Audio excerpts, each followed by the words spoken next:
Good afternoon, everybody. It is time for the 5th episode of Trust Issues. I'm joined today by Emily and Lindsay both. We have, I would say, it's exciting for us. So yeah, we have an exciting discussion ahead of us today, wherein we start off by talking about Brian Armstrong, the one and only, arguing with himself, seemingly, in public about the Genius Act. But before we get to all that, how are you guys doing? Good. Emily? Alive? I am just hanging in there. peachy. Lindsay? Yeah, I'm kind of sad you didn't go live earlier when we were talking about our psychiatrist conversation. We were live. Yeah, but we weren't live to everyone, and that makes me sad. It's okay. Someone got it recorded. I'm sure it'll be used in blackmail in the near future. Sure. I am so delighted that school is back in session. My God. Yes, I can imagine. I do know the feeling for sure. Although I have to say that right now, I guess I can share this without revealing anything too personal.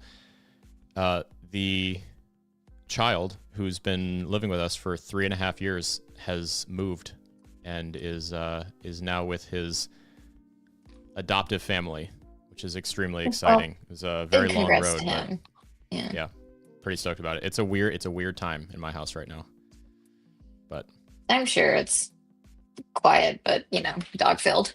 That's huge. That's awesome. Congrats. on a scale of 1 to the dogs, he was like a 2 as far as who made the loud noise and disrupted and ruined everybody's day. Yeah, well, kids. But okay, anyway, honestly, I want to get right into it. Lindsay, I know that you have just the hour with us, and then Emily and I will land the plane with some super ADHD ramblings about who knows what. Honestly, Emily, I might have you take over at that point and give us a little bit about the book club. Sure. I'm behind, for sure. I'm fighting the proverbial bandwidth fight, but I want to get started with just a quick, if you guys bear with me, I'm going to do both screens here. So let me throw this up on the big screen, then I'll show you guys on TikTok what I'm talking about. So this actually just got posted a couple hours ago. From Brian Armstrong over on Twitter, and he's talking about China announcing or deciding that they're going to be paying interest on their own stablecoin, their digital yuan, because it benefits ordinary people, and they recognize it as a competitive advantage. And he goes on to lament that we are missing the forest through the trees in the United States regarding rewards on stablecoins. And I think that this is interesting because if you look at, Genius kind of from the two sides, there is a, I guess, relatively controversial piece, or at least one of the things that we've kind of focused on a little bit, which is this idea that stablecoin issuers cannot pay interest directly to holders, and that the only way that rewards can be doled out is through third-party platforms. And now, interestingly, Coinbase, of which Brian Armstrong is the CEO, who most of his net worth is in Coinbase stock. Side note, enjoying watching him kind of roast himself a little bit with that. I don't know if you guys saw that, but he made a comment about like buying coin stock on Coinbase and how good it feels. And then he said, well, obviously I have to use this particular thing to do stock stuff because, he owns the company. And then somebody commented like, interesting, because that vehicle only has cells and you've sold the stock 88 times and never bought it once. And, I don't really think that that's that crazy. I mean, almost all of his net worth is in it. That's kind of what you do when you have a tremendous amount of allocation. But anyways. you know what died in the comment sections on all those posts? Nuance. And anytime that nuance is dead, it's interesting. So anyway, back to the tweet at hand here. So the two sides of the coin, and then Emily, I wanted to kick it to you first just to give me your thoughts on it. On one side, you have the institutional interest that Brian Armstrong clearly has as a part owner in a stablecoin issuer, Circle. And then also on the retail side, the part that is supposed to be for the user, for the individual, through Coinbase as a third-party platform that can pay out these rewards. So they're kind of sitting really pretty. And you might remember that, what was it? On December 26th, he said this. emphasizing that the Genius Act is a red line for them, and they will not allow anybody to lobby for significant changes or anything like that. And honestly, I mean, these two tweets here that we just side by sided are a little bit contradictory. So with that stage set, Emily, I'll go to you first. I mean, my first question is like, do we know he writes his own tweets? No, we do Or not. is there like someone else in there sometimes writing tweets? Like, is this also someone's marketing job? Like, is there a marketing girly like feeding his past tweets through Chat GPT and then being like, right, something about the Genius Act and what Coinbase thinks, and then it goes through like a 30-minute meeting where they're approving dozens of them. That seems not that unlikely, unless of course he was also propagandized by someone giving him the TLDR and leaving out details, right? Like lying by omission on what really goes on. But I like, as we've discussed ad nauseum, the easiest solution to protect the dollar as a result of the Genius Act would be to allow stablecoin issuers to pay interest. Like, that is the singular easiest way to protect the power of the Fed and protect the dollar. So like, him applauding China and then like a week and a half before saying that these things are red line issues, we can't do blah blah blah, like, you know, can't be changed, must exist as is. Like the I will reiterate if anyone missed this, the Genius Act as is will inevitably collapse the US dollar. Like, there's no two ways about it. There is nothing else that could possibly happen. So it's kind of crazy. But he would, however, benefit the most from that, right? Like, if you're a company explicitly with the largest customer base and the power to move money onto crypto rails, like, that's good for him. And it's good for USDC and Circle. Like, he uniquely benefits from no change to the Genius Act. And I'm sure he's got a tremendous amount of money in crypto anyways. Yeah, it's the whole thing is kind of like, I can't make sense of it either. Like, what is he talking about with China? Is he just saying it like, yeah, like China gets it? Like, I don't know. Yeah. Okay. So I want to like pick this apart a little more because I don't understand. And I'm Neither. glad that we have Emily here to help me understand more. Okay, but like we've talked about this before, how basically like the Genius Act allows essentially any large corporation to become its own bank, to issue its own money, to reap all the benefits of seigniorage. And with that, like, so like we're in a scenario where like I can't think of a single, like this is for another time, but I can't think of a policy solution where like large entities don't win. So not that I am a fan of like the Genius Act and the no rewards on stable coins, because I do think that further entices those corporations to then issue their own stablecoin and then also make interest off their own stablecoin. Like, it further adds to that. So like in theory, it would be good if stablecoin rewards were divorced from the issuing platform, because that does mean that then at least you're somewhat reining in the issuing platform. However, as he says in this, in practice, that also means that there's not necessarily competitive stablecoin product backed by the dollar that then offers yield to customers that could like be competitive in the global market. But I feel like I'm missing something in that. So Emily, I need you to teach the class. Okay, so here's what I think it comes down to. I think that having a stable coin, the ability to issue a stable coin, is very practical for a lot of these non-bank financial institutions, right?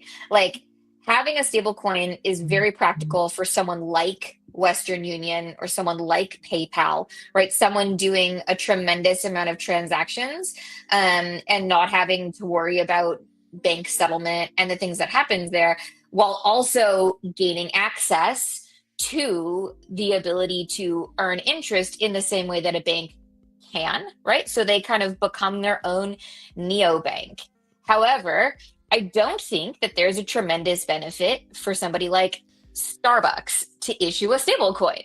I mean, there is a financial benefit, but when it comes to operations, there isn't a really understood need for it.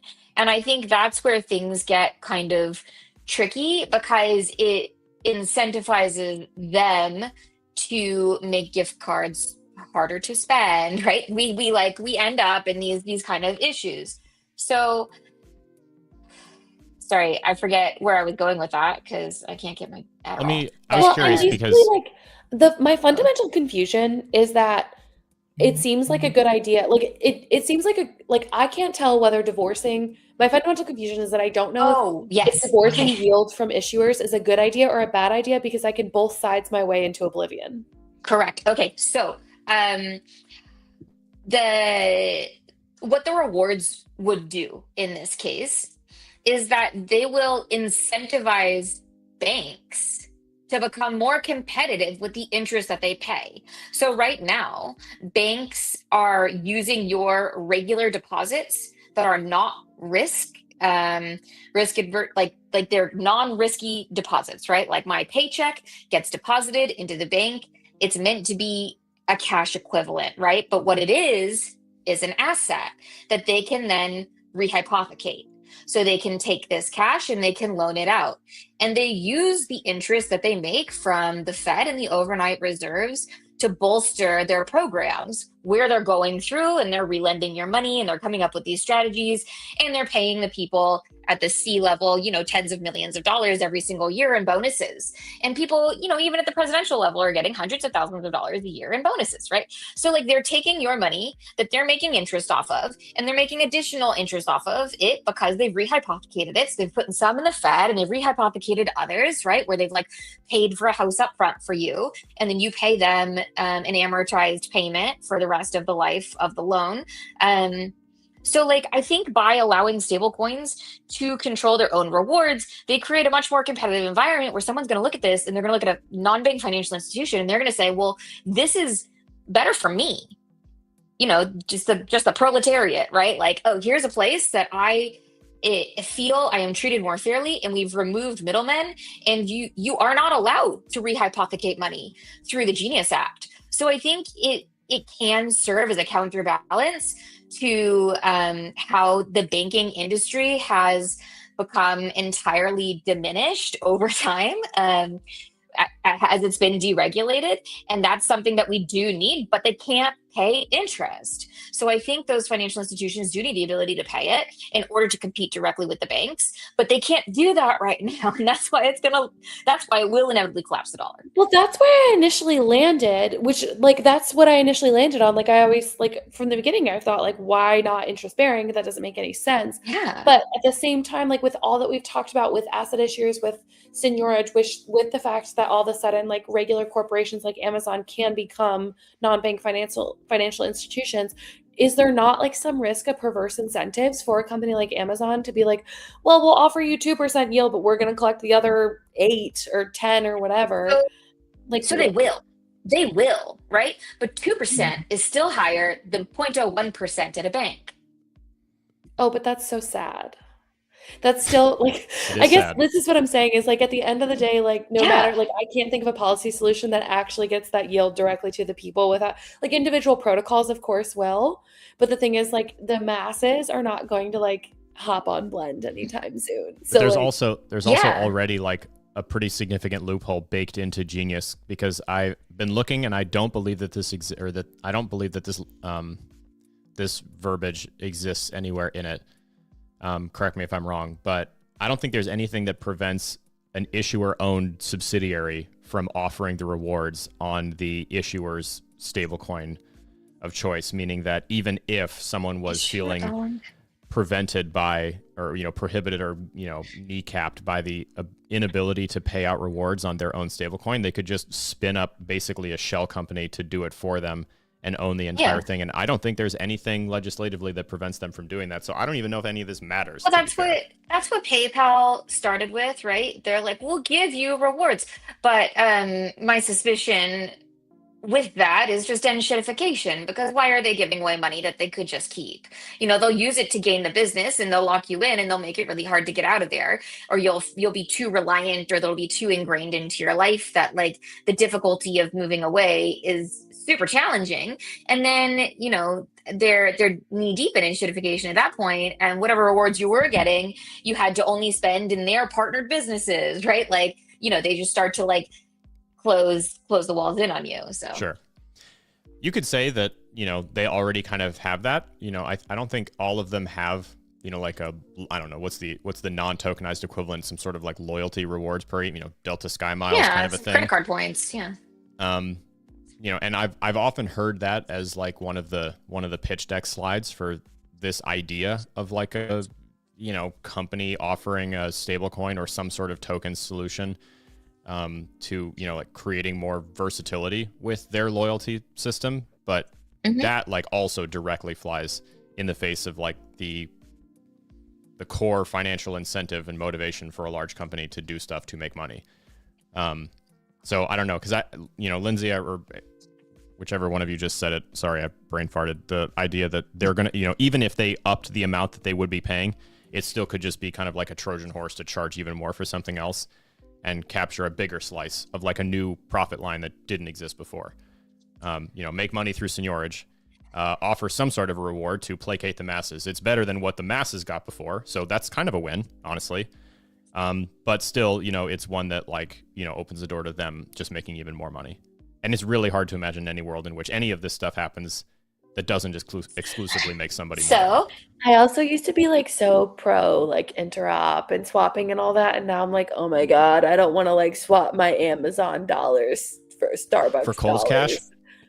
I don't want that to be seamless, because then we'll just all be using Monopoly money everywhere. Do you remember one of these? They want Monopoly money. I know. But it was like the original like crypto bro meme that like, so we're just talking about Kohl's Cash here. And now like there is a world in which Kohl's could literally tokenize cash. And here we are. We have come full circle. Haven't you seen that Kohl's Cash is a inflation proof currency? No, but that doesn't surprise me, and I love it. Yeah. But I think Starbucks cards is more inflation proof because the prices of Starbucks drinks are like uniform, and Kohl's has dynamic pricing. Yeah. Okay. So dynamic pricing, that's like a rabbit hole for another day, I guess. Write that one down, which technically I think is illegal. I think you can make a really good argument that dynamic pricing is legal. Okay. So, I was going to answer your question, Alex. I had something to say, and I wish I had Adderall. About how none of it matters, or something after that? It wasn't none of it matters. You were saying you couldn't. It wasn't remember if it was me or nihilism. Lindsay who said it. Monopoly money. Oh no, I remember. Okay. So here's the thing about like constantly using Monopoly money and making swaps all the time is that I design tokenomic models like all the time. Rarely do they get adopted by the people I'm proposing them to, because I don't think people truly understand the economy of blockchain. But what would be very easy for a lot of these companies to do if they get the right person in there is to come up with what's equivalently a token economy, right? Where like, oh, your rewards are actually going to be paid in, Kohl's bucks or whatever it is. We'll use Kohl's Cash for our example here. Yes. And Kohl's Cash is technically a non-bank financial institution because they have some amount of money on reserves as a result of unspent gift cards, right? So this is like a thing. So if they issue a stablecoin for Kohl's and they take the money that you pay them and then they convert it in to be represented as a digital dollar, which they're allowed to do, right? As long as it's backed, they can take the money that they've made, they can make that 4.5% bonus onto their company. And then when you go to return something, right? They could instead issue you Kohl's dollars right? So they can give you Cole's dollars, and then they could say something along the lines of, oh, we could give you Cole's dollars in return. However, if you take Cole's cash, you can have 4 times the value of the good. You're just required to spend it in store. And then what they are doing in the background is they're making a trade back and forth, right? They're swapping back and forth, and they're arbitraging between the perceived value of Cole's cash and Cole's dollars. And this is another income source for them. So by adopting a stable coin and then representing their payments in stable coins, right? And by combining their loyalty program with it, they could probably increase their annual revenue somewhere between like 10 and 15%, depending on how sophisticated of a person they put back there. And once companies figure this out, like we're just so cooked. Like the amount of treasuries and bonds that are going to be eaten up by these non-bank stablecoin issuers is going to go through the roof so fast. And we already have like runaway inflation. Like it's prophesized. It is written. It's going to happen. What's the market? Because we'll have sex with his mother. Like this is. What's the market this is gonna happen. for that arbitrage? What do you mean the market? Like for Kohl's to arbitrage its own gift card currency. Like why wouldn't they do it? No, I mean like who are they arbitraging it with? Doesn't that imply the need for someone to be buying it? Is it just okay. So them controlling both sides? There's tremendous amounts of like secondary alternative marketplaces online where you can like sell gift cards, you can sell bundled Kohl's cash, you can like there are people all the time running these programs. Like one that I used to participate in a long time ago was when I traveled a lot for work but couldn't literally afford a vacation, so I was constantly selling my miles to a what are those called, travel broker, whatever, people, travel agent, right? Okay, so I was selling them to a travel agent because that meant he could take my miles and he could buy a first class ticket for somebody else on my mileage account, and he could sell them a cheaper first class ticket than they could have bought on the open market, versus what he paid me for my miles, right? So he's middlemaning it to give somebody else a deal and to give me the cash that I wanted. Like this exists a lot, right? Like these happen organically. Oh my God. You know what the promise of crypto is? To bring back the middlemen. This is perfect.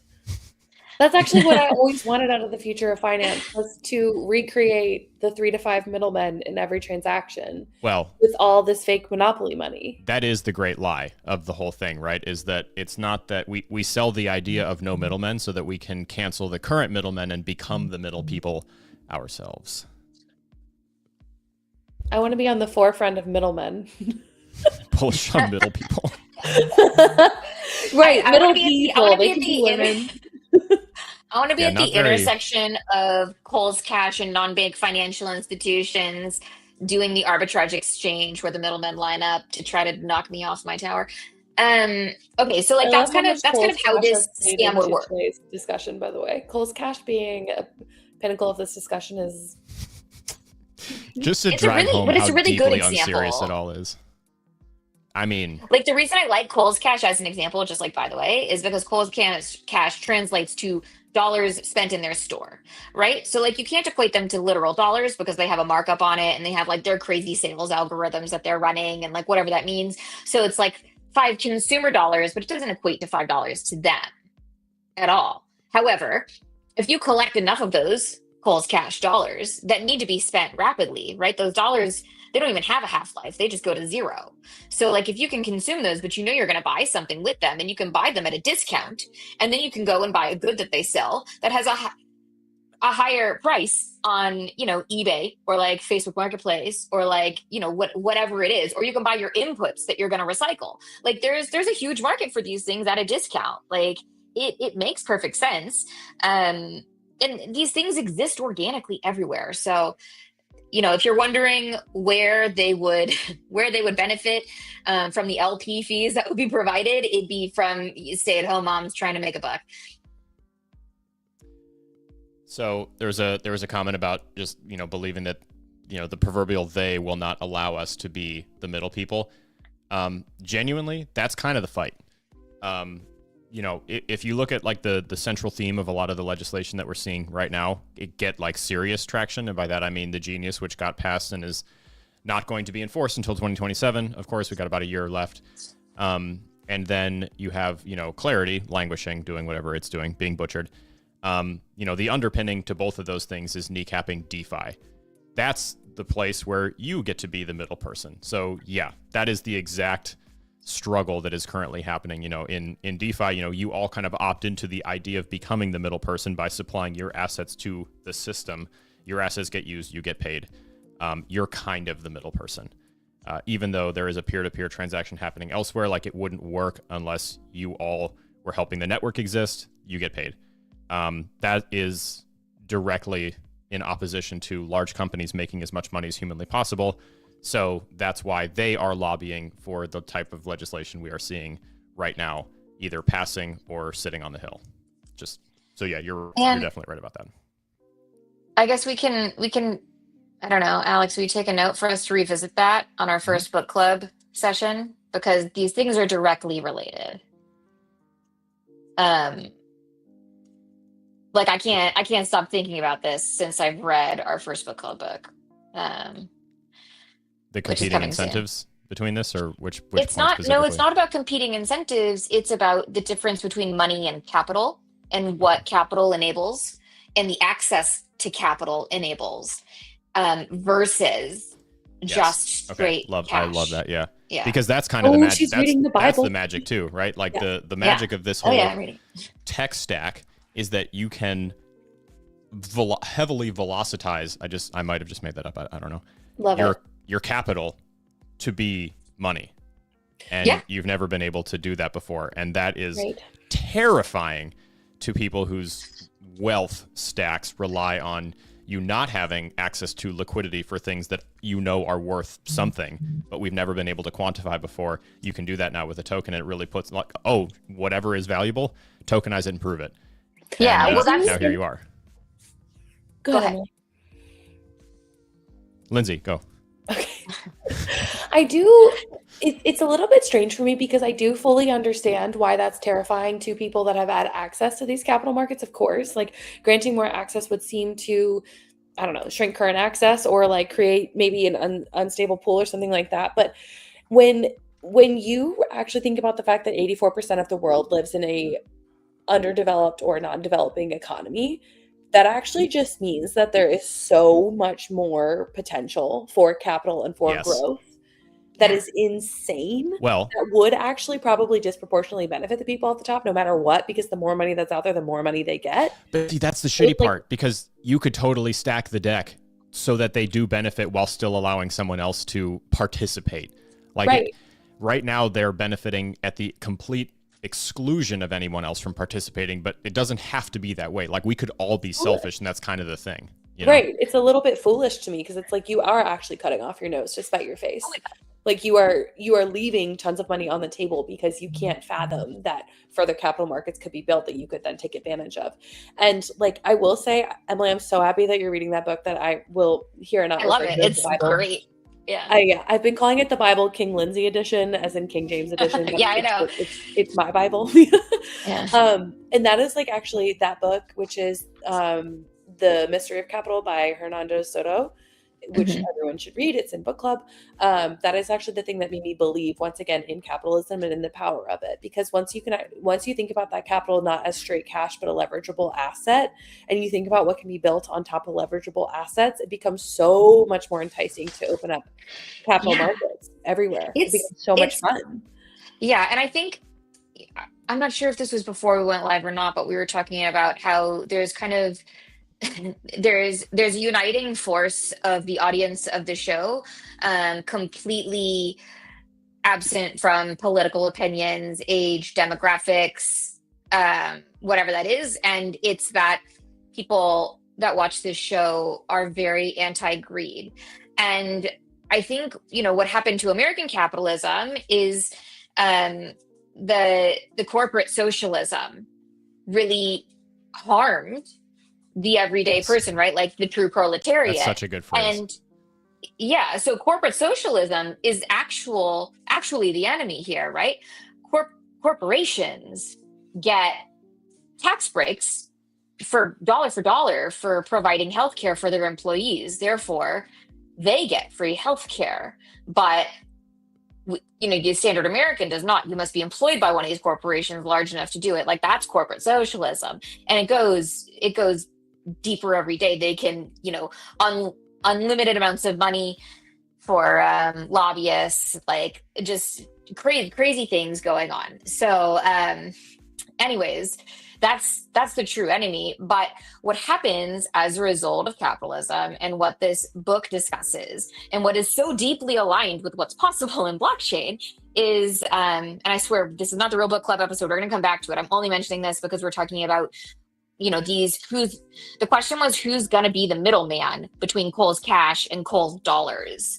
And this is one of those things where these transactions can be easily recorded, and the opportunity is there. So, like, depending on like the type of travel you've experienced, you'll see some like really interesting entrepreneurial people. So I remember I was on the Great Wall of China, and I was in a less populated spot because I was visiting my friend who was living in China at the time. So it was like a little more local experience.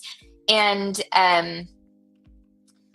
what I saw on the Great Wall of China was absolutely wild, because it was sweltering hot, really low humidity, and you're like fully exposed to the sun. And there would be people up there with coolers full of frozen bottled water, right? And like, a bottle of water is not a special commodity. A bottle of water way the fuck up there where there's nothing else, frozen in a cooler, so dual purpose, right? It can cool you down and then it turns into water, is a huge novelty. But that person is literally middlemaning the business that has already been middlemanned by putting water into a bottle and selling it. And then all he's adding to it is the labor of dragging it up the fucking hill. And like, that's it, right? Like, that's like a huge enterprising force, and there is a high demand for his product. As long as he's willing to serve it, he has like a pretty predictable income stream based off of this. And just as we were discussing earlier with like, what a travel agent might do with your airline miles, that you need cash more than you need airline miles for, or what Cole's, some person might be doing with their Cole's cash as a result of their returns or whatever it is. Like, where there is opportunity, there is someone taking advantage of it. That does not go away. I'm just writing this down because I've never heard the phrase corporate socialism before, but I've like talked about this. Oh, really? Yeah, this concept though, like, is... I'll send you a TikTok. Thank you. Oh my gosh, it's all about... Yes. I will. It's all about, rebranding our... Well, it kind of makes sense, right? Because, what happens? Someone commented, like, what did they think would happen? And, I'm not sure exactly which comment specifically that was in response to, but, in this particular conversation, the entrance of this particular tech stack, tokenization on chain, to the world economy, I think caught a lot of these entities off guard in a pretty major way. It was like unbelievably aggressive. Yeah. And there's a reason that it is so heavily demonized, because all of a sudden it's like, oh shit, this is the first like significant threat to our way of life that we have seen. We've been untouchable for so long. We've created an economy that runs on desperation and necessity, wherein companies have the ability to privatize access to things that we need to survive, and can become infinitely wealthy by gatekeeping access to those things and just raising the paywall. And it's worked beautifully for ages that way. And all of a sudden, to take it back to this idea that I talked about earlier, there was a comment asking for clarification on the idea of adding tangible monetary rails to capital that has until now been very hard to tap into because there was no access to liquidity for it or a market for it. Take, for example, here's an interesting one. Cardano back in the day. Let's forget where they are now. Let's go back to like when we were all, hitting the hopium bong with Cardano. And there was this idea about like tokenizing and putting on chain student transcripts or deeds to houses in third world countries, wherein that was really a threat. You had no way of proving that something was yours. The transcript to your school, whatever. That's not a thing anyone would have ever thought about attaching a monetary value to protect, or being able to access some sort of capital market wherein you could put it up as collateral to like earn off of it or to use it in some kind of a way. So I think that's like a very literal interpretation of it, but you can't ignore the fact that if it came through the mail, you put a postage stamp on it and somebody got paid to drive it to your house. Mm-hmm. True. Like there's like kind of the the apples and oranges to it, but then there's the fact that like there will be a financial transaction associated with it, and there will be many hands touching it on its way. But the ability to use it in a whole myriad of ways has not existed until we attach the vehicle that is a token to it. Right. There's other things that you can do with that, right? And it's like, oh, what's the value of proof of person, and like similar things. Like you can do that, but like I think it's really easy to forget about those little things that we got, that have always been going on. Like, yeah, and maybe that's not the world's greatest example. Basically what I just mean is, Evan says this a lot. What is the magic of a token? It's creating tangibility with a thing that has been intangible up until this point, whatever that is. So, we can talk about the value of an idea, but now you can create like a near physical representation of that thing and make it incredibly impossible to ignore and irrefutably. I would say the value is seigniorage, but Yeah, I mean, I think there's more than one though, right? Of course, but I think it's most succinctly defined as seigniorage, right? Like, oh, here's an idea that lives in my head that I think other people might also share value in. I think though that something that would get lost a lot with it, because I think this is like what inevitably was like the major downfall of the NFT boom in 21 into 22, was that, why is the piece of tech that is an NFT exciting? For this exact reason, because you can effectively create a customized tokenized vehicle to represent effectively anything and make it do all kinds of cool shit. And we collectively, because of a healthy dose of greed, attach this idea to that concept, which is that they need to become as expensive as possible to matter. Not that they could just exist and have that be the representation of value, that it had to be dollarized instead of just being able to prove something that is necessary and important and have that like be the value. And so we kind of ate ourselves with it, which is then why the whole thing, I think, inevitably crumbled. Bummer. Okay. Not to derail this too much, but I would love to go back to the beginning and the Brian Armstrong of it all. Okay, let's do that. Yes, that. Okay, so I know, Alex, you gave kind of an overview, but can you dive into how he pulled an Uno reverse again really quick so that we can actually... I'll summarize it for you if you want. Okay, so basically the first tweet that was like around Christmas was something like, the Genius Act is a red line issue for us. We will not budge on the Genius Act. Genius Act, perfect in every way. And then it was most recently that he was tweeting about how China has decided to pay interest on stablecoins to its holders. And these things are diametrically opposed. And he's saying, I think America is missing the forest for the trees by not paying interest on it, which is in direct contrast to what the actual Genius Act says. And to add on to points about our discussion, yes, the Genius Act says that there will be no yield-bearing stablecoins and narrows the focus to what's called a payment stablecoin. So Brian Armstrong is now saying, payment stablecoin not good enough. Let's look at Genius again, apparently, according to what China says. But I want to narrow in on one point that we've sort of converged on so that we can make sure that we like have an actual convergence, which is that yield-bearing stablecoins, while they do offer mostly a positive to the non-bank financial issuer, there is an actual chance for the consumer to reap some of the rewards that we've been talking about that are currently inaccessible, probably mostly through public protocols and DeFi yields and not necessarily through the non-bank financial issuers, but that yield-bearing stablecoins do at least move in the direction of democratizing access, while not entirely democratizing access and still giving rewards to non-bank financial institutions. Is that kind of what we landed on? Yeah, I think basically like the part that I'm trying to figure out is exactly like which of these omissions are deliberate, which ones are accidental. Because whenever you have, I mean, you guys know, whenever you write legislation, the whole purpose of a legislative body is to protect against the anecdote, right? Like we're creating a comprehensive platform by which we are creating a set of governing rules to talk about or to cover something. And you can't write it to be intentionally vague, because immediately what happens is loopholes become exploited. And then you need more legislation to cover the loophole, to cover the loophole, to cover the loophole, to fix a consequence, blah, blah, blah, blah, blah, so on and so forth. And so that's why the machine that is legislation has become so gigantic and slow, because we continually add more and more and more things that could go wrong.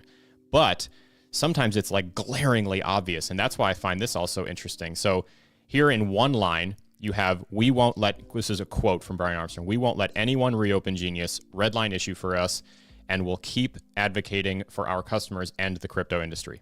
Okay, literally the next stanza in this tweet, my prediction is the banks will actually flip and be lobbying for the ability to pay interest and yield on stablecoins in a few years once they realize how big the opportunity is for them. Now, on its face, that seems really pro-individual.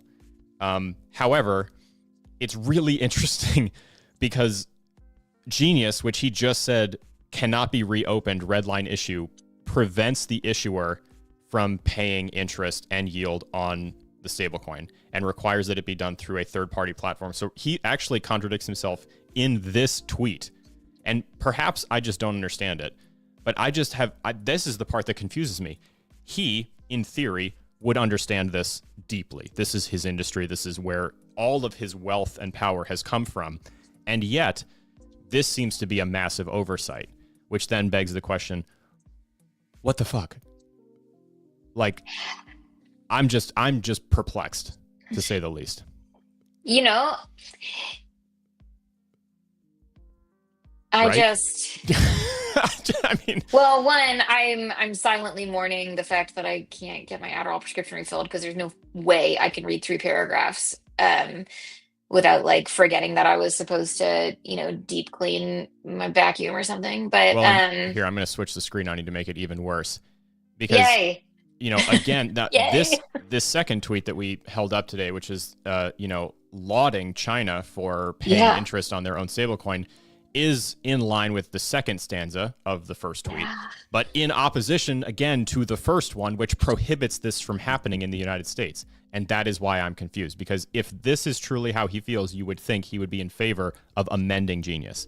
And no one's saying scrap it, but like Emily, when we first had this conversation, this was the subject line of what could you do to at least hinder this collapse, or like maybe not make this quite so awful, and that is allow issuers to pay the yield so that at least there's some sort of competitive incentive to offer some kind of reward program, instead of, like we said, building a shell company and doing it that way, or just, being acquired by something that will do it for you, or acquiring something that will do it for you.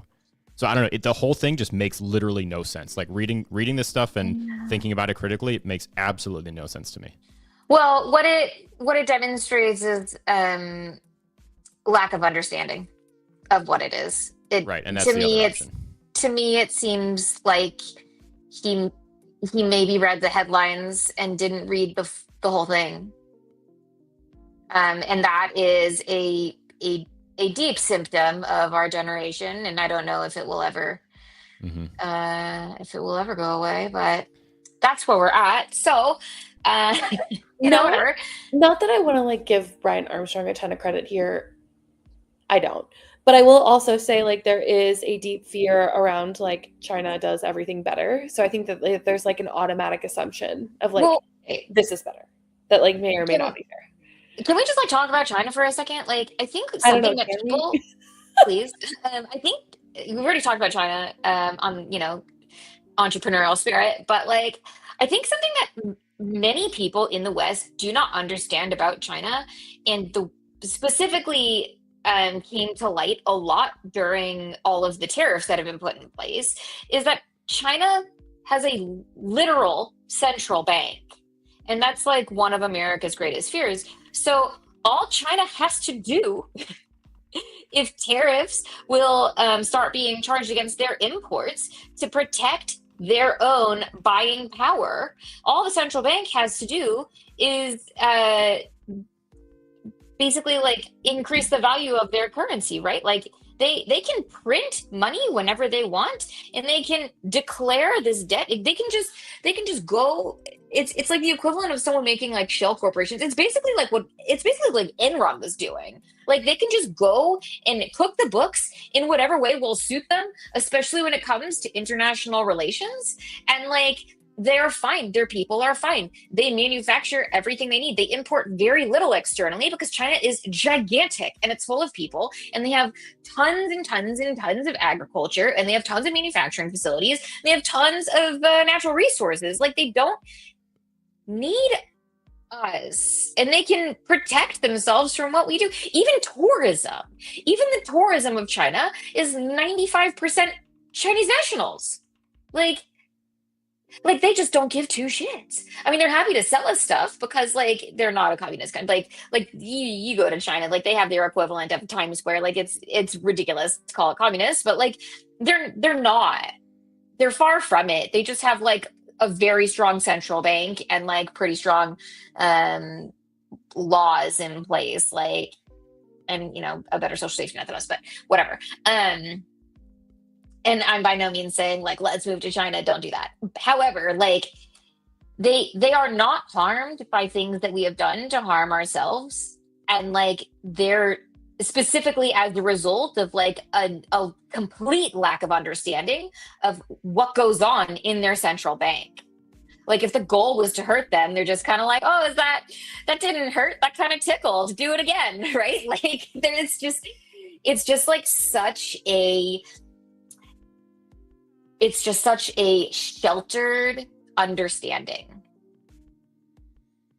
of how these things, I don't know, it's nuts. But which whatever. Kind of brings us back to the first point, you know, does it even matter? You know, because at the end of the day, then if this is the case, what is he really arguing for? You know, if it's not going to be reopened for anything, right? And that's kind of like he's just blowing hot air. Yeah, which is what makes me think his intern did it. Yeah. I guess I would be surprised if he writes his own tweets, but I don't know, because honestly, it also wouldn't surprise me if he did. I don't know. I think I would be like equally reactive to both of those. Founder-led marketing. Yeah. Ooh, do it again, Lindsay. Just kidding. Yeah, that was my computer, or my phone balances very nicely on my computer, and I shifted my legs a little too much. So, Lindsay, I know that you are about to hard stop. Be a couple minutes away from your hard stop. Is there anything that's eating you up that you're interested in sharing as your No, I think like final thoughts? well, it's not like eating me up, but at the end of the day, like I think we can distill this conversation into like two quick points. The first is that there's like continues to be no way to actually fully democratize access to finance, despite trying. Like there's always going to be drawbacks, and there's always going to be like the big fish are always going to win more than the little fish. There's always going to be people who just don't understand the rules of the game too. Like that's the most critical. Yeah. Or people that bend the rules of the game. And then the second point is like, I'm actually glad that we talked a little bit more about China, because I think you're kind of right, Emily, in that, or no, I know you're right, but you are right in that like there's no reason, like, you know, the Don Draper quote where the guy's like, I feel so bad for you. And Don Draper's like, I don't think about you at all. Like, yeah. Yes. Like iconic. Don Draper is China right now. And so it's like, there's some like need to like, that is where I think this tweet goes truly awry for me, is using this as an example feels very just not like it feels so off balance that I don't know exactly what to do with it. That's where I'm at. Exactly. Yes. Yeah. So it's just sort of like, well, we need to become more like Don Draper if we want to actually win in some way. But instead we kind of get stuck in policy debates because we have a governing body that doesn't fully understand exactly how to deal with this industry yet. Right. And so it's like, it's tough. That's it. That's the point right there, is that we are trying to have like a, nuanced analytical conversation about the broader impacts of legislation that was written by someone who's like, I don't know, let's see if this works. And then just like wrote some shit down and sent it and never thought about it again and didn't read the thing they said. And we're like, well, actually, that can cause X, Y, and Z and this and that and this and could lead to this and that. And they're like, bro, you lost me at word one. What are we talking about? I wrote that? No shit. And so enter financial nihilism. And I also want to say, like, I know Depressive Hacks basically said, like, I find the first point depressing that, like, we aren't, like, democratizing finance properly. But, like, I think that the wonderful thing about crypto is the transparency around all of this. Yes. I think the fact that we can move the needle towards the democratization direction is, like, incredible. And I don't think that we should lose sight of, like, what a huge shift that is.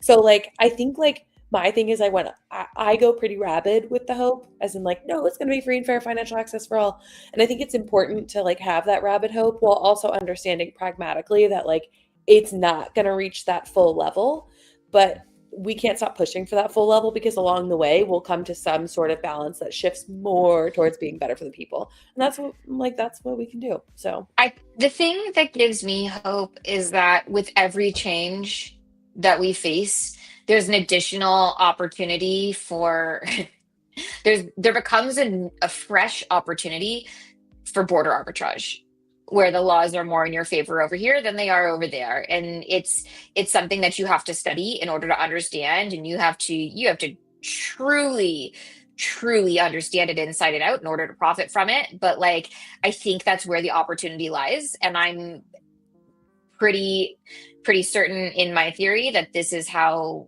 those ultra rich corporations just keep themselves on top. Like they're not subject to the same types of impact and loss that we are because of all of the things that they do across government borders, but also just in the way that they understand legislature and credit and capital, which is why that's our first book club book. Maybe we should pick a date. I don't know. And then I'll put your website until February.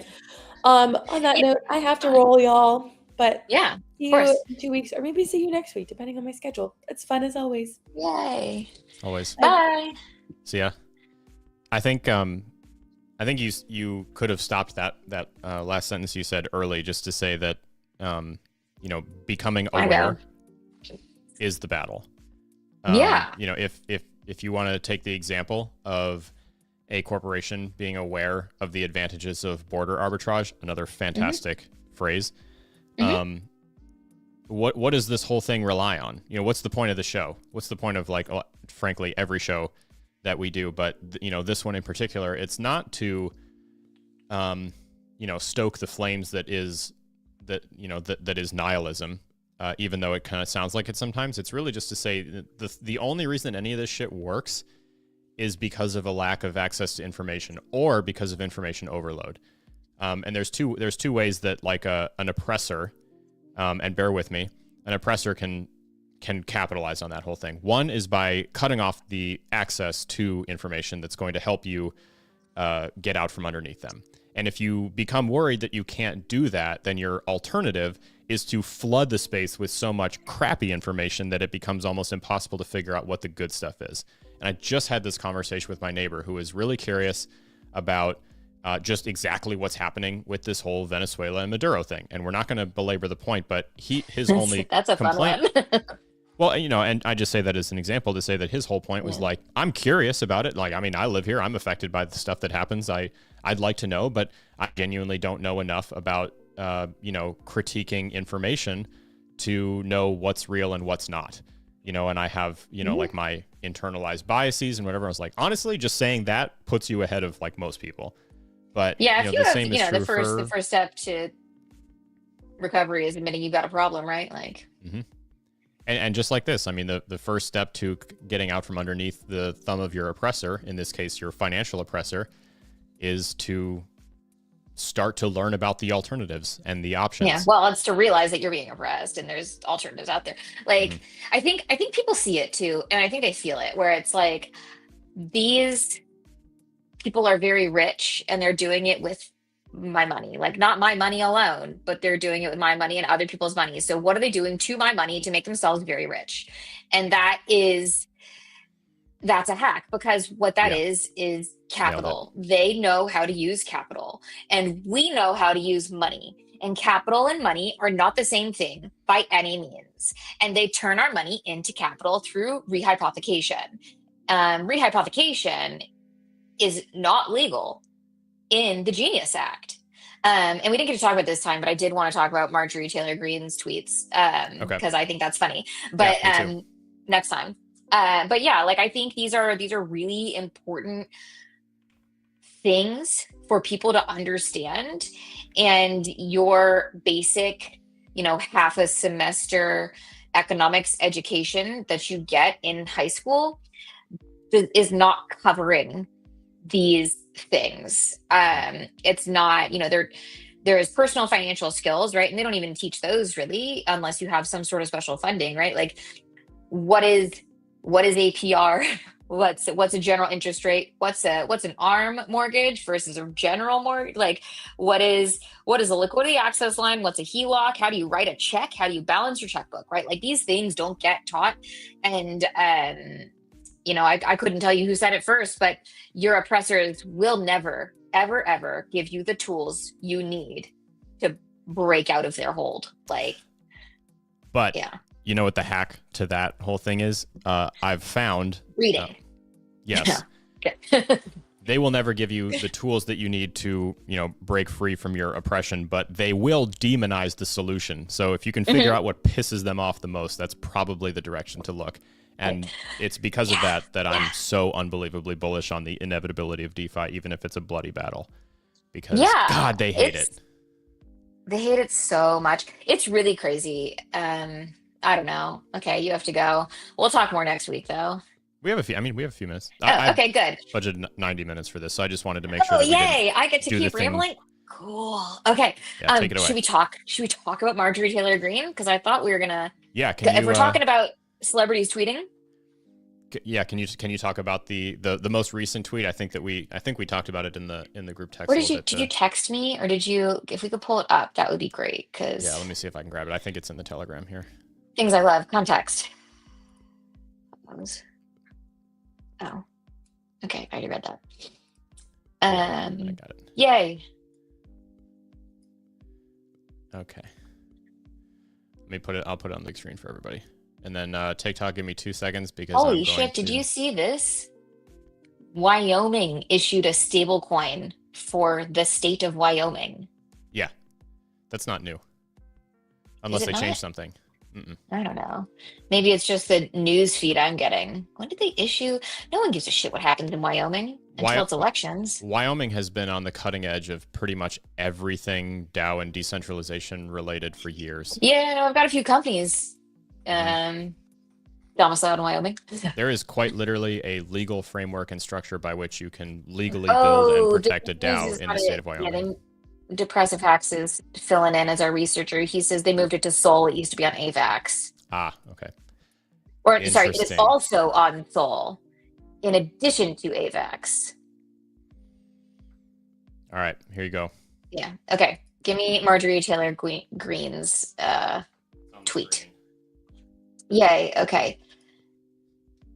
So I'll just read it for those of you who can't see. Oh, your refo perfect. Okay, so it says very important read that most Americans have no idea. Very important read that most Americans have no idea happened this past year in Congress. Did she graduate high school? Anyways, I voted no on Genius. I voted no on Genius Act because it hands power over to banks and federal regulatory framework of stablecoins, but opens the back door for central bank digital currency, which, as a side note, is prohibited in the Clarity Act. I voted yes on Clarity Act because it protects self-custody, allowing you to control your keys, and stops a third-party bank or exchange from freezing or seizing your assets. But the Clarity Act is stalled in the Senate. Genius became law. Clarity and other good legislation like anti-CBDC have not. The real danger lies in digital ID, CBDC, and no self-custody. You think you want to run tax revolt over Somali scam daycare centers and continued funding of foreign wars. If the government puts digital ID and CBDC and controls your keys, you won't be able to refuse to pay your taxes. You'll only be able to comply or die. It's funny that she's insinuating that you can refuse to pay your taxes without consequence. The consequence is jail. But you know, whatever. Details. Yeah. So regardless of her inability to write a comprehensive sentence, I think we get the gist of this here. But it seems her attack on Genius versus Clarity is really interesting to me, because last week we were focused on Clarity in regards to in regards to the fact that they are struggling to agree on what it should be, mostly around how people literally interact with crypto, and should they mandate what those things look like. Clarity obviously has other points in it. I just got stuck on that because I find it really annoying. Go ahead. It's worth a note, at least, that the version of Clarity that she voted on is very different than the one that's currently on the Senate floor. Because she voted in the House, and the House and the Senate are not the same. And in case you missed the Schoolhouse Rock episode, it's got to pass the House first, and then it has to pass the Senate, and then it has to be signed into law by the president. And if it gets rejected by the president, it goes back, and then there's all the right. Okay, with so a all quick these pit things stop happen. back in the House a second time after. Right. Yes, correct. Senate, yeah. Right. Yeah, because they have to agree what they agree. Yeah, okay. So anyways, I find it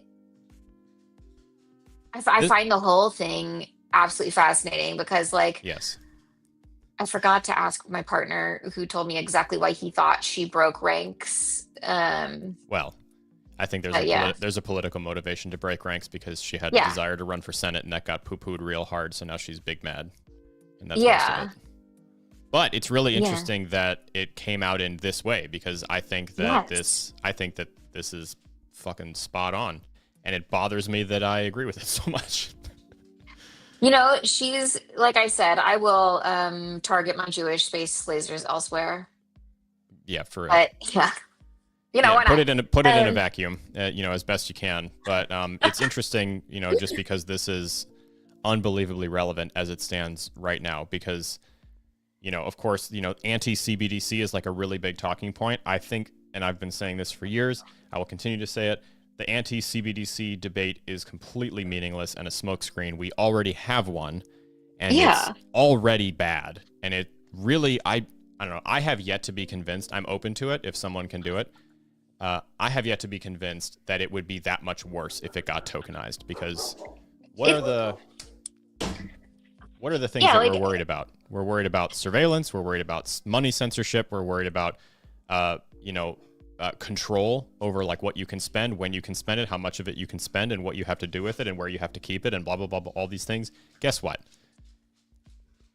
Central banking can do every single one of those things with the digital dollar as it stands right now, and we've had digital dollars for 50 years. It's not new at all. It is a central bank digital currency in every sense of the word. Yeah, the data is just a little bit better right now, and don't forget who Palantir's customer is. Yeah, so it's just deep sigh.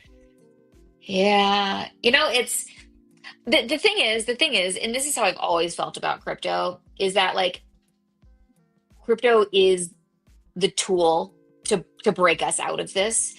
And no matter what, a bunch of individuals are always going to be able to be much leaner and much faster than anybody that you're cringing, than anybody. Just my dogs are pissing me off. Okay. Mine is snoring. You probably can't hear her, but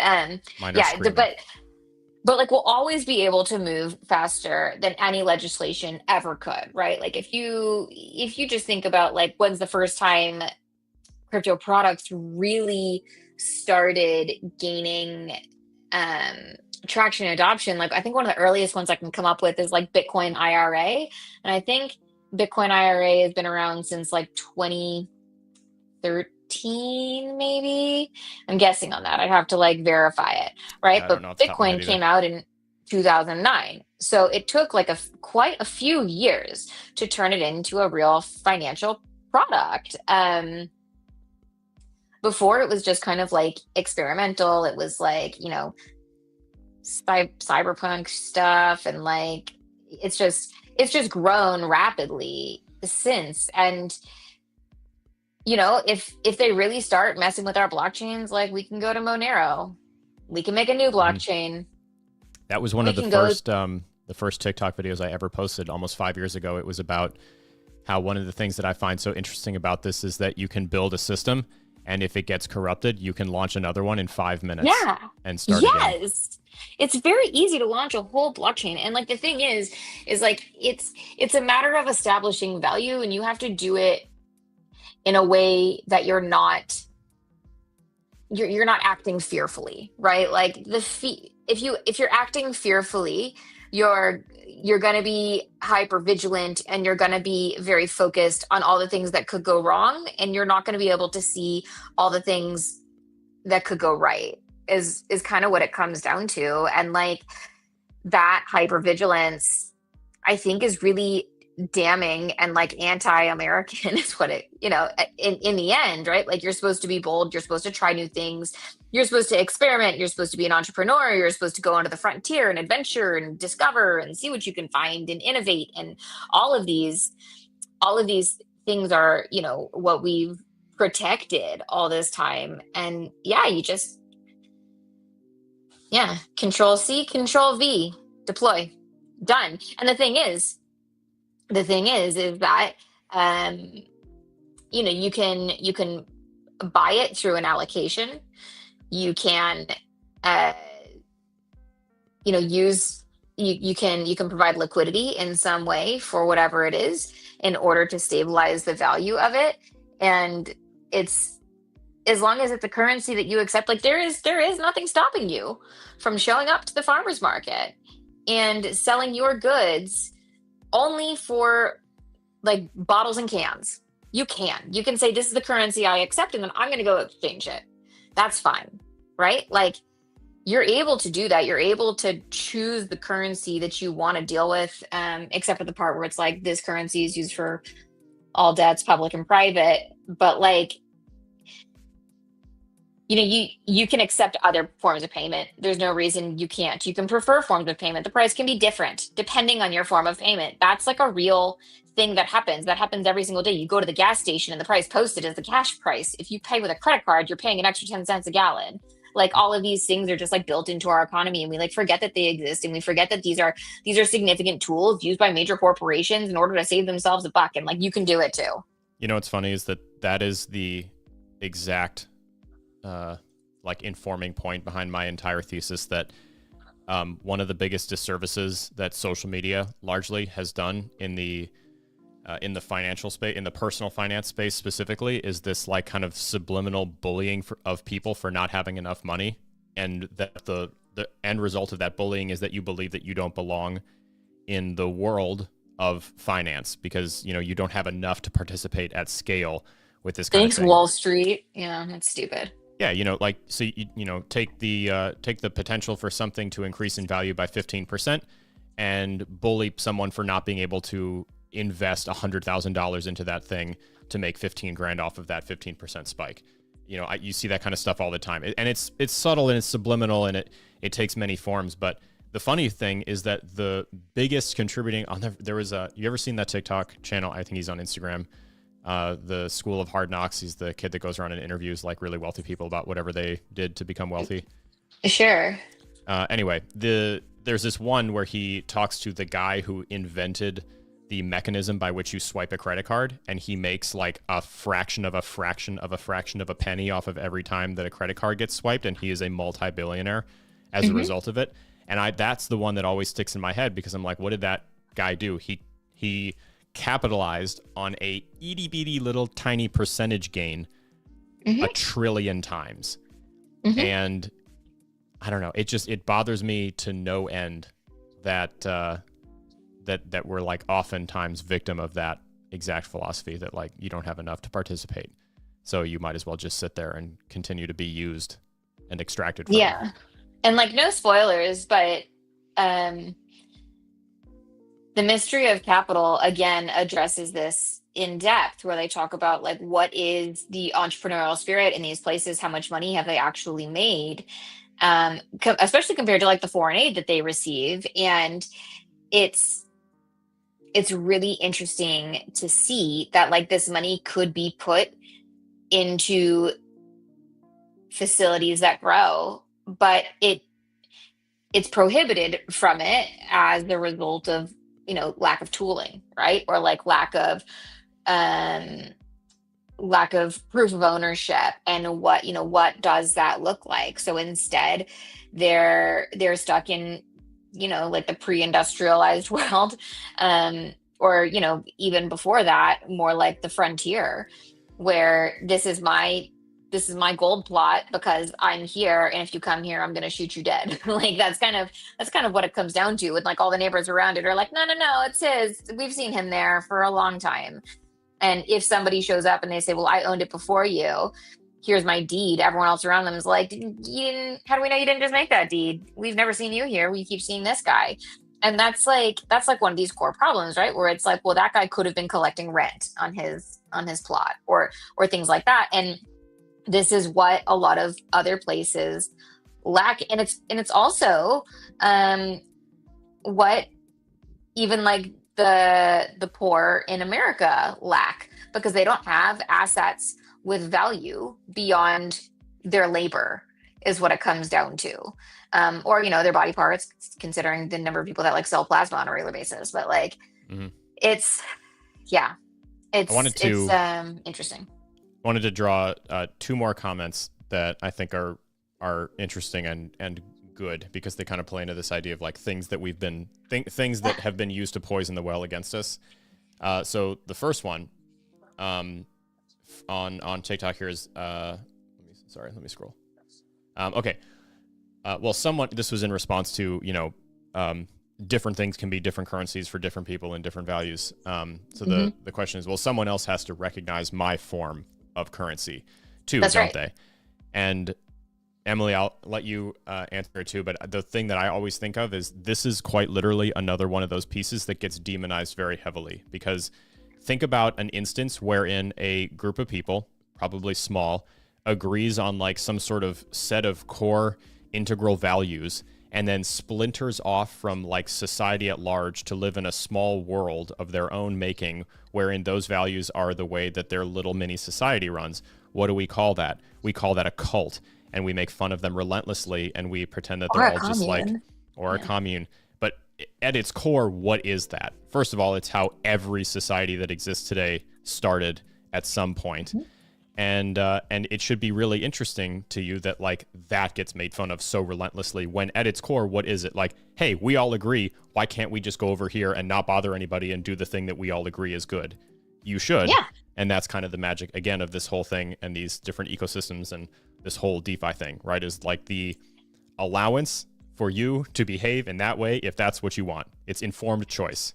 Yeah. And there's, you know, if you want your personal currency or whatever it is to prevail, there's things that you can do, right? You give competitive pricing to someone using your currency. If I am a baker and I bake bread and I only want certain people buying my bread for whatever reason, or I'm trying to like distribute it around town and I give them like Emily's Bakery dollars.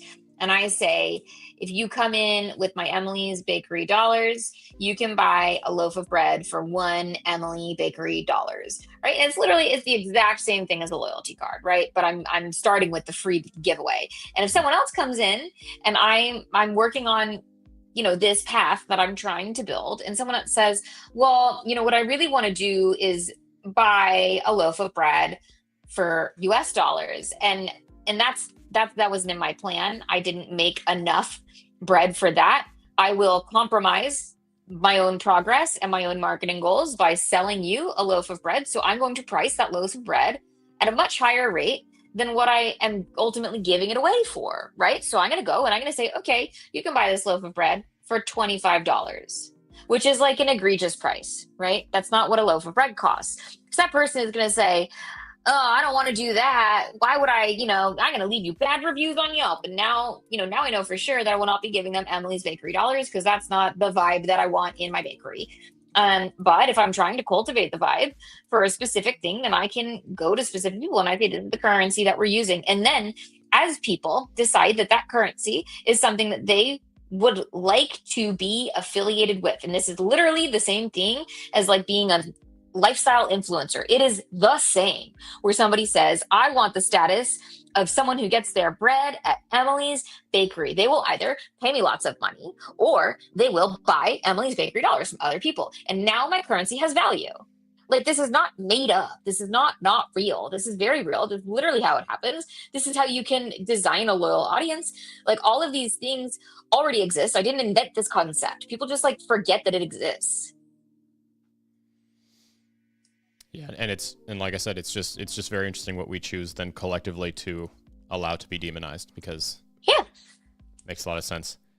All right, as we land the plane here, I had one more comment that I just think is interesting because I've actually worked on this specific thing before. So from just catfishing over on TikTok, actually trying to start selling at farmers markets for crypto, they're not ready. So here's a fun little thing. I would agree with you, not ready.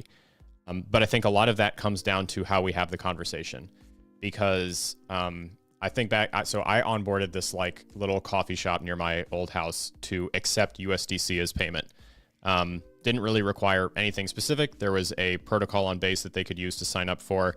I don't know, Emily, maybe you remember this. This was like in the very beginning days of Base where they had like a coffee on Base kind of a thing. It was like an event. Everyone was like onboarding their favorite coffee shop. It was like a thing. You go talk to them, explain this whole idea of like no vendor fees for payment processing. And that was kind of the whole point.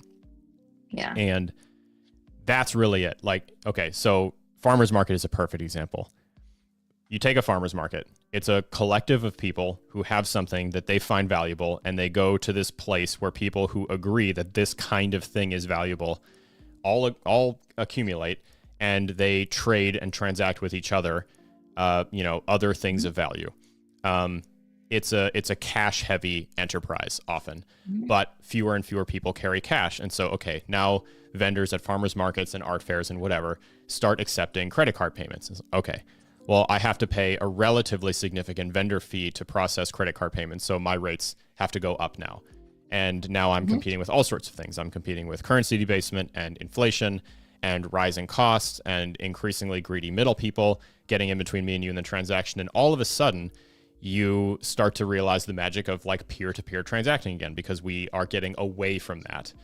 And the whole point of being able to like buy and sell between each other on chain is that you can go back to the way that it used to be, but still using this like convenient, high-speed digital medium that we enjoy the convenience of, but are paying a very high price for.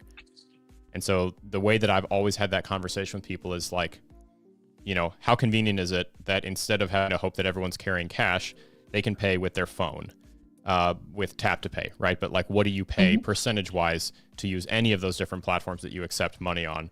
Wouldn't it be cool if it was zero? It could be. And there you go. There's the conversation that helps people become more ready to embrace that idea. And again, stablecoins, that's the answer. It doesn't have to be volatile. Yeah, because especially if you're like more, I guess you can call it like a microtransaction, but if you're like a small transaction business, credit card fees are really debilitating. Oh yeah. They're crazy expensive. Like if someone's going in to, buy a new pair of shoes or whatever, like that doesn't really matter. But if someone's trying to buy something that costs $1.50, like that's a huge hit on what their profit margin minimum, is. Minimum transaction total if you're they can't.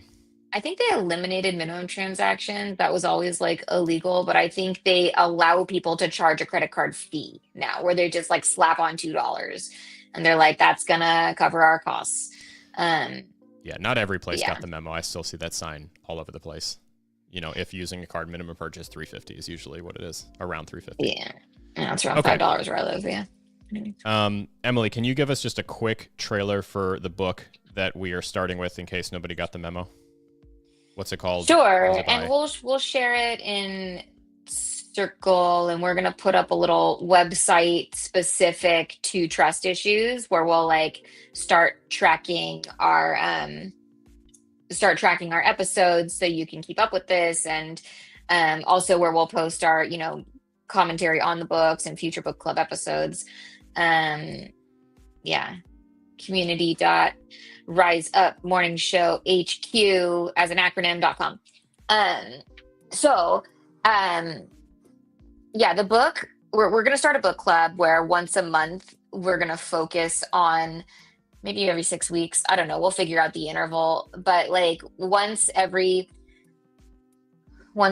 trust issues cycle, we'll pick a book that we want to talk about. And I think we've got about 6 lined up already, and I think we'll get more on it. But the first book we're going to talk about is called The Mystery of Capital by Hernando de Soto, and I can go grab it if you guys want to see it, but it's like in my bag. And the reason we want to talk about this book is because I think it's really hard to get out of the American mindset and the American perspective to understand what goes on in other countries, especially financially. And this is what I spent, the majority of my undergrad focusing on, is financialization of other countries and things that work in these countries that don't work in America, and plenty of things that work in America that absolutely just cannot fathomably work in these other countries. And a lot of it has to do with access to capital, and the difference between capital and literal dollars, or currency, and how they're related, but they're not the same. And it's a really enlightening book to read, especially when you consider what types of policies are being enacted towards crypto and how it impacts other countries outside of the US, because the US is the leader in the global economy. So it's a really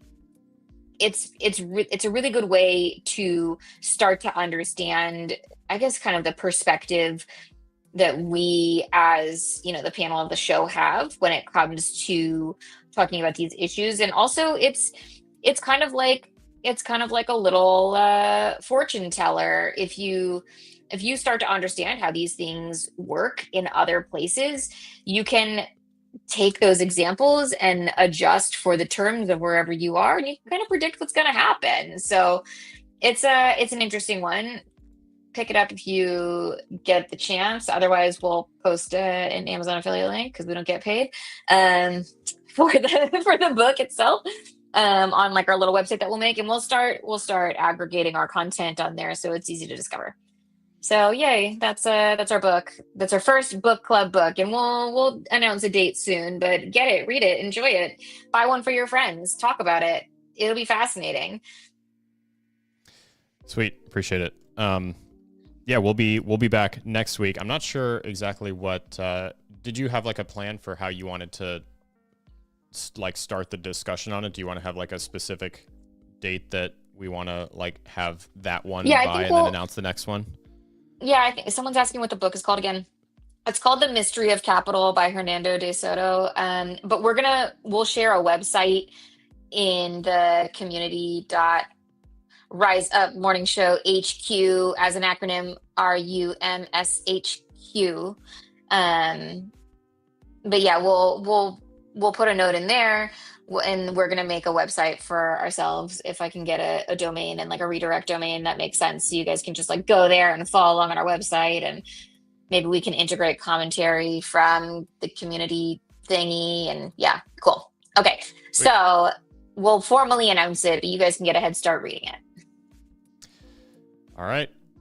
With that, we're going to ride our dogs and ponies, as Evan would say, off into the sunset. I will be back with everybody tonight for After Dark. We are hosting again the reigning champion of the most repeat visits to the show, guest William Quigley, the co-founder of Tether and Wax Protocol, and aspiring Miami DJ. So if you're around tonight at 8 p.m. Eastern, 7 p.m. Central, We'll be right here, same places. And then again, the morning show will be back for our final episode of the week tomorrow morning, again, right here at 8 a.m. 8 a.m. Eastern, 7 a.m. Central. I want that crown. Right? You got a long way to go. He's been here like 7 times. I've only been on twice, but who does the inviting? So I don't know. Sounds like I'm gonna challenge someone to karate combat. Anyways. Yeah, there you go. That's it. All right. Thank you everyone for hanging out. This was a lot of fun. Emily, I appreciate you as always for being here and spending the time with me. And until next time, everybody, we will see you. We'll see you tonight. We'll see you tomorrow morning, or we'll see you back here next week for episode 6. Judy likes my nails still. Aren't they cute? I'm gonna have a new set on Thursday, so yeah. Okay, bye.